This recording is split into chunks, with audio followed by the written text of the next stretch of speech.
Hey guys, welcome back to my channel. In today's video, I am going to be sharing with you all of my tips on how I survived the first 2 weeks of breastfeeding. If you guys are new around here, my name is Becca. I'm a registered dietitian and I make lots of videos here on my channel about health and nutrition, wellness, a little bit of motherhood and lifestyle. And like I said, today I'm going to be dishing everything that I did, everything that helped me to survive those first 2 weeks. I remember before I had my daughter Hayden, who's almost a year old now, I kept hearing, I knew I wanted to breastfeed, but I kept hearing from so many people, like, if you can just get through the first 2 weeks, you will be good.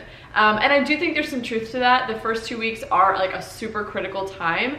But I do want to say, breastfeeding, you guys, is really hard in the beginning. It's not hard for everyone. There are some moms out there who have a pretty seamless breastfeeding experience, but I feel like for the most part, for most nursing moms, it's a rocky start and it's not easy, and I don't want to contribute to this idea that it's like supernatural and easy, because for most women, I feel it's definitely not. For me, it took us like a good 10 weeks to really like establish like a second nature kind of breastfeeding relationship. Up until then, there were struggles, there was a lot of IBCLC visits, there was a lot of pain on my part, there was tongue and lip and buccal tie revisions, there was a lot that happened. And when I was living through it, 10 weeks did feel like a really long time.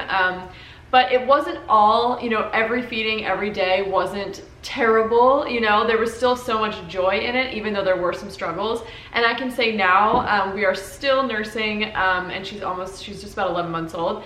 And it's been like the greatest part of, one of the greatest parts of my motherhood journey. And I would do it all over again, even though it was hard. It was really, for me, it was so worth it. And the payoff of being able to nurse her, and just the convenience of breastfeeding, the milk is always ready, you don't have to deal with bottles and all of that. The convenience of nursing is so worth it. So if you're in the thick of it right now, I hope that these tips will help you, but also just know that if it is something that you decide to push through, it is so worth it. Okay, so now I want to share with you guys just all of my tips, everything that I learned from my personal experience, everything that I learned that was super helpful from the IBCLC I was seeing all the time when Hayden was teeny tiny. And then also I want to share like the schedule we followed in the very beginning, because I feel like it was super, super helpful. Now Hayden was full term, she was 2 weeks late, very full term, and was at a healthy weight, so the schedule we used was very appropriate for her. If you have a preterm baby or a baby with a lower birth weight, I would definitely follow whatever your doctor is prescribing, because this was for Hayden, who was not in that category. So let's dive in. I want to tell you guys about the schedule we followed, but the reason we followed the schedule that we did follow in the very beginning is because of something very important, and that is colostrum. So colostrum is what your boobs are first producing. This is before your actual breast milk comes in, and you start producing it before your baby's even born, but then you have it for a few days, and it's basically this like thick yellow sticky substance. A lot of people like to call it liquid gold, because it is just pure nutrition for your baby. It's extremely concentrated with vitamins and minerals and immune factors. It has so much good stuff in there, but not only is it super complete and robust nutrition wise, it also helps to seal off your baby's gut. So when your babies are born, their guts aren't fully mature. They can be a little bit leaky, and this colostrum helps to seal everything off, which is what you want. You want a baby to have a healthy gut, not one with a gut that's leaky and can cause like some discomfort. But then also something that is so important about colostrum, which I feel like this doesn't get touched on enough, and it's so critical, you guys, is the fact that it's a laxative. So when your baby is taking in all of this colostrum in its first few days of life, that is helping to push out all of the meconium, which is that black tarry stool that they have at first. And this is so important because the faster, the more bowel movements they can have, the faster we are getting rid of all of that meconium, the faster our babies are actually excreting bilirubin. And if, they're not able to move their bowels as quickly as is ideal, they're gonna end up reabsorbing bilirubin from that meconium, and that is what causes jaundice. So in order to try and avoid that, it's really important that we are just getting lots of colostrum in those babies so we can have lots of bowel movements and get that meconium out as quickly as possible. So speaking of getting lots of colostrum in that baby, let me share with you the schedule that we followed. So when Hayden was first born, when she was fresh out of the womb, I fed her every 2 hours, pretty much on the dot, every single day, with the exception of one 4-hour stretch potentially. So for example, I would feed her at 8 a.m. and then again at 10 a.m. and then at noon and then at 2, and this would go all throughout the day, and then I would save that attempt at a 4-hour stretch, the longer stretch, for like the middle of the night. So after I fed her at midnight, I would see if we could go until 4 a.m. Now, obviously, we never follow this exactly to a T. The goal was to follow it to a T, but more importantly than following the clock is following your baby's cues. So if Hayden ever showed any kind of hunger cues at all, you know, before that next 2 hours was up, I fed her. Always. You always want to go off of your baby, not the clock, because you want to make sure your baby is getting everything that they need, especially when you're really trying to get colostrum in them as much as possible. So like I said, I would feed her, you know, basically every 2 hours, except for that one 4-hour stretch. And unfortunately, in the beginning, when you're feeding a newborn, the feedings are super long and dragged out because they are so sleepy, and it's just hard for them to stay awake to eat. Now our nursing sessions are like lightning fast, it feels like, in comparison. So, you know, I would start feeding her at, you know, 8 a.m. I wouldn't finish feeding her on both sides until like 8:40, and then again, you're feeding her again at 10. So you were in this like marathon of breastfeeding in the very early days, but it does pay off because you're able to get tons of colostrum in them, get that meconium out, and then also get them back up to their birth weight. And then in addition, all of these super frequent feedings in the very beginning is going to help your body to you know, get that breast milk coming in as fast as possible. So that was a schedule that we followed. We did wake her up for pretty much all feedings because they're just so sleepy in the very beginning. Sometimes she would be hungrier before, you know, she'd be showing hunger cues and she'd be upset and we'd feed her earlier. But 9 times out of 10, we were waking her up and doing a lot of things to keep her awake so that she could get full feedings. So now that was a lot, but then there was another thing I did in addition, and this I feel like was so critical for us and so helpful for us. This was a tip I learned from the IBCLCs that I, you know, worked with and took classes from at the birth center where I gave birth. And they told us to hand express colostrum in the very beginning. Now I would do this after like most daytime feedings. I never did this at night because who wants to do that in the middle of the night? But basically I would go in and hand express after Hayden would eat. I would do my best to keep her awake and able to eat on both sides to get a really good full feeding. And then after she was done, I would hand express for about 5 minutes, just like onto a spoon. And I would just express enough to like fill up most of the spoon. And then I would spoon feed that to her. So this was just getting even more, like I said, the goal is lots of colostrum. So getting even more colostrum in her. And then that's also, again, it's gonna help get her meconium out, but then it's gonna help my breast milk supply come in, you know, even faster if you're spoon feeding on top of just the nursing alone. So my breast milk came in, I think at like 2.5 days, which is definitely on the early side, and every woman is different and it totally depends. But the more that you're feeding the baby, the more demand you have, obviously the faster your body is going to start producing breast milk. So then at that like 2.5 day mark, once my breast milk did come in, I obviously stopped hand expressing. That was such a, you know, brief short-term thing I had to do. And then we were just, you know, on our normal every 2 hours, except for that one attempt at a 4-hour stretch at night. A lot of the times she would wake up before that 4 hours, but otherwise we would just set an alarm to make sure we woke her up at 4 hours. And we did this every single day up until she hit her birth weight again, which was at like 9 days, I think, so like a little bit over a week. So once Hayden did hit her birth weight, I was able to take a little bit of like a deep breath, and I didn't feed her quite every 2 hours at that point. I kind of did every 2.5 to 3 hours. So a little bit more wiggle room. I was just really determined to get her back up to her birth weight quickly. And I really wanted just my milk to come in. So I was feeding her at least every 2 hours in those very early days. Now, again, we would attempt a longer stretch at night. So we would attempt, you know, anywhere from like 3 to 5 hours. During the day, I never let her go more than 3 hours without a feeding, because I wanted to make sure that she was getting majority of her calories that she needed in during the daytime, so we could at least try and get a little more sleep at night. So like I said, we started attempting these longer stretches at night, and once she was up to her birth weight, I no longer set an alarm to wake up at like the 4-hour mark. We would just let her go until she woke up, and gradually over like a few more weeks, it stretched from like 3 hours to 4 hours to 5 hours to even like 6 hours, and eventually I think around like 5 weeks she was like sleeping kind of through the night. After like midnight she would sleep until like 7 o'clock, which is amazing. And since it happens gradually, or at least I did it gradually like that, we just kind of let her lead the way, your boobs totally adjust. So I never had to like wake up to pump in the middle of the night or anything like that. Breastfeeding and nursing is all supply and demand, so she was able to, you know, kind of get most of her calories during the day, and she just, because of that, was sleeping longer and longer at night. Of course not every baby is like that, but that was what, you know, totally worked for us. But yeah, I never had to pump to keep my supply up in the middle of the night, because she was keeping my supply up with just her demand, what she needed to eat. And my boobs slowly adjusted over time. I think there was only one time that I can remember having to wake up like early in the morning when she still hadn't woken up yet and pump just like a little bit to take the edge off, but that literally just happened one time, because since it was gradual, my boobs did just like adjust to going longer periods. Okay, so the next really big thing to focus on when you're in this critical first couple weeks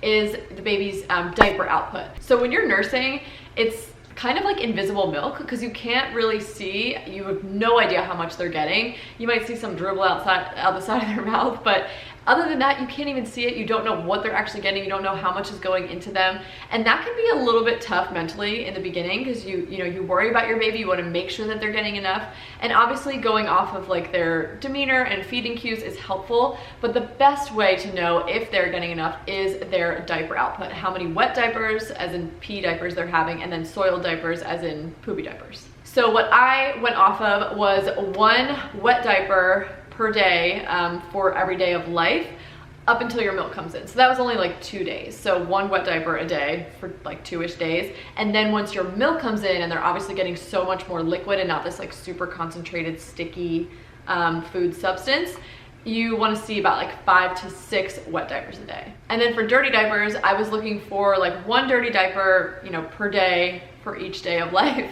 if that makes sense, up until about day 4. And then I was expecting to see at least like 3 to 4 per day minimum. She had a lot more than that, which is also normal, but that's just what I was looking for. And that is like easily the best way to know for sure if your baby is getting enough. My next tip is to keep that baby awake. So I kind of mentioned this earlier, but for me, I made the decision when Hayden was first born that I wanted to make sure that I was giving her full feedings and that she would be on more of a schedule.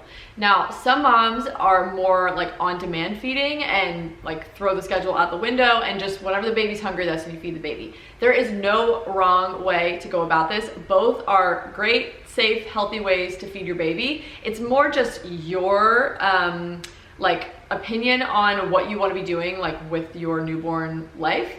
For me, I just know that I am so much more sane when I have some structure to go off of, and I just really liked the idea of, you know, trying to get more sleep at night, so getting lots of calories in during the day. Again, either way is right. You just got to go with your mama instincts on this one. But so if you want to be more on like a schedule and to have a little bit more of like structure, then like really full feedings are so important.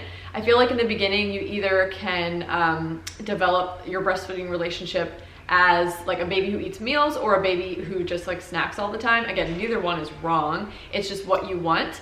So for me, I wanted full meals with some time in between and a little bit more predictability, even though, hello, it's a newborn, not much is very predictable. But what I would do is try really hard to keep her awake. And I absolutely loved having a newborn, but I will say this was the one thing that I just found really annoying and I did not like. Other than that, I love newborn life. Like, give me the tiny babies and snuggles all day. Loved it, loved it. Did not like having to keep her awake, because you just feel bad. You're just like, you know, she's just so sleepy and adorable, and you're like, feel like you're bothering her. But, you know, I really wanted to make sure that she was getting lots of calories in. So I would tickle her toes. I would, you know, take off a layer of clothes. I would change her diaper in between like boobs during the feeding. Just anything I could to like keep her alert and aroused enough to actually eat, which is definitely a challenge. And there were certainly feedings that would go by that were not full feedings, but I would just try my best to not let too many of those happen in a row. That way I knew that she was getting in like a substantial amount of calories during the day. Okay, my next tip, this is one that was so helpful to me, and that is watching latching videos. So I will put a link down below to like the actual like webpage I was looking at with a bunch of videos from Dr. Jack Newman, who I believe is a Canadian doctor, and he is huge on breastfeeding like education and support.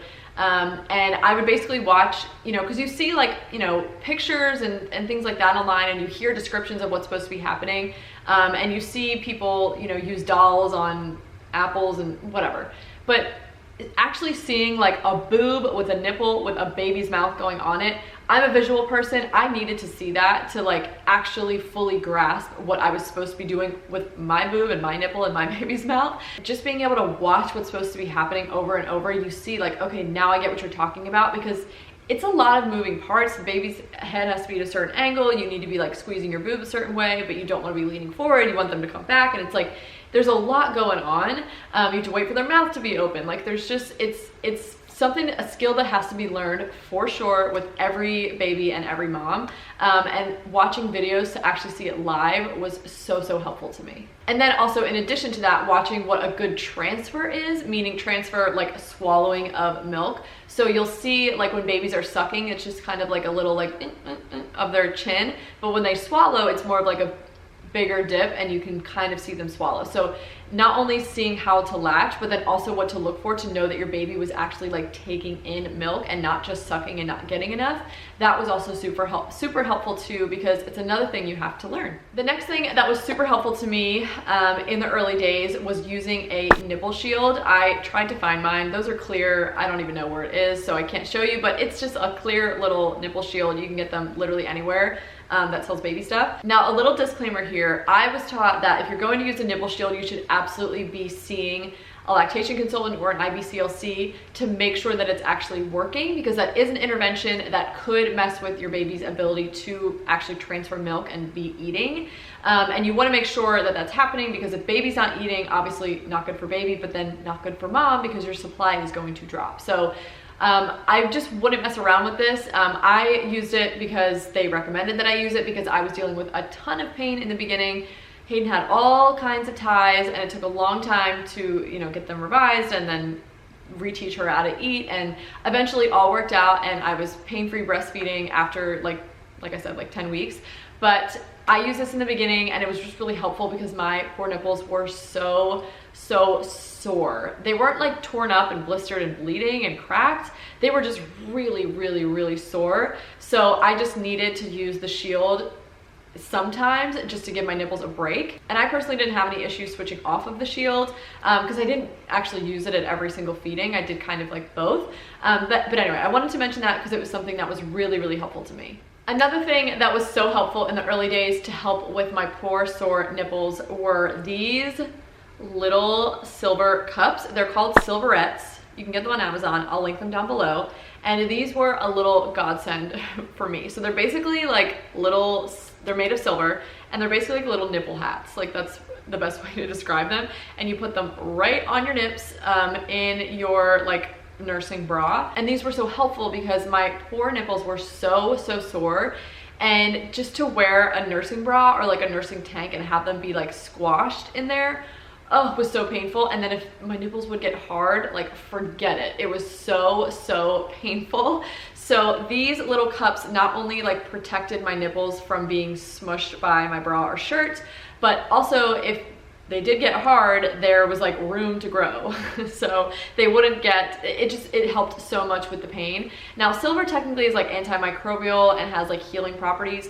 I can't say that these made any difference as far as my pain level and any like nipple damage I guess I was experiencing, but they were really helpful just as like a physical object to block them from getting smushed, which helped them to, you know, be able to heal and not be like irritated in the time between feedings. So I would highly recommend these. I will be holding on to these for all future babies in case I need them, because they're silver, they'll last you forever, and they were just like a godsend for me. Okay, and then this tip I think is one of the most important things, and that is seeking help. Go see an IBCLC or a lactation consultant. Seek one out. I didn't give birth in a hospital, but I know if you do, typically they have a lactation consultant. Come see how things are going. And I'm sure people have had good experiences with their help, but I just feel like I always hear that, you know, they weren't very helpful, and you left the hospital being so confused and still didn't know what was happening, and you know, you just feel like you were really lost.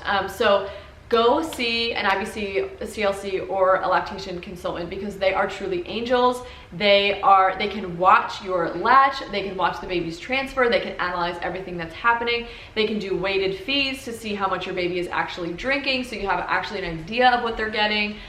They are just like I said, they're little angels. I was seeing one for every week or so for like the first couple months Hayden was alive. They were so integral in our breastfeeding relationship being successful, and I couldn't recommend it enough, because it's not always just something that's like natural and easy and it just happens. I'm sure for some women it does, but a lot of times there are a lot of issues that need to be like troubleshooted, and they will be able to do that for you. Now, I absolutely loved the IBCLCs that I worked with because they have a very balanced approach. Now, I know not everyone lives in my area. If you do live in Delaware, you need to look up Katie Madden and Balanced Breastfeeding. But most of you guys I know are not in the area, so you can't actually go see them. But she also has a website and a blog where she has some incredible posts. It's balancedbreastfeeding.com. You guys will, like, it's such a good resource. She has such a balanced way of looking at breastfeeding. She is wonderful, and the two IBCLCs that work with her are wonderful. Again, couldn't recommend them enough if you're in the area, but if not, at least go to her blog so you can just get some of her wisdom and some of her humor and just some of the education that she offers, because she is awesome. Another tip, along with seeking help, is seeing if there are like breastfeeding support groups in your area. I did go to one in the very early days. I think I went for like the first couple months of, after Hayden was born, and it was really helpful. It's just, it was once a week that I got to sit around with a bunch of moms, and we got to just kind of talk about our struggles, talk about our triumphs, and it makes you feel like you're not alone, and that there's so many other people who are struggling or succeeding along with you, and you can learn from each other and cheer each other on. So it was definitely something that was really positive for me.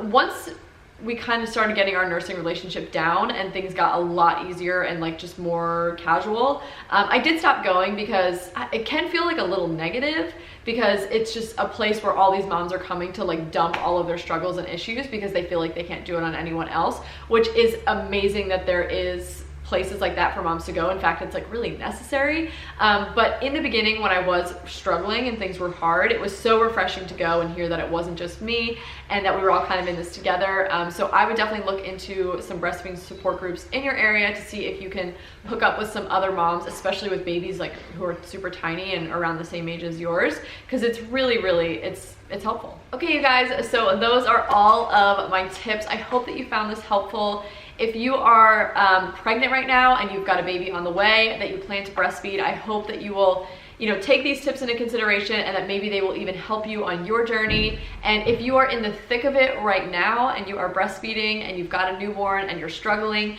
just know that you are so not alone. I am sending you love and encouragement and positivity, because it is difficult. It really is. It's a lot to go through, especially when you're a new mom and you've just never even taken care of a newborn, and then all of a sudden you have to like feed them with your boobs. Like, it's a lot, but you can totally do it.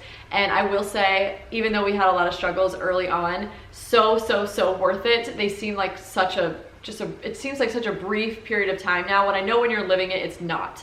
But so worth it. I'm so glad that we pushed through, because I love being able to nurse Hayden. It's just one of like my greatest joys of motherhood. But that's all I have for today's video, guys. Thank you so much for watching it. I hope you enjoyed it and learned something new. Make sure to subscribe if you haven't already. Follow me on Instagram, and I will see you guys in the next video. Bye.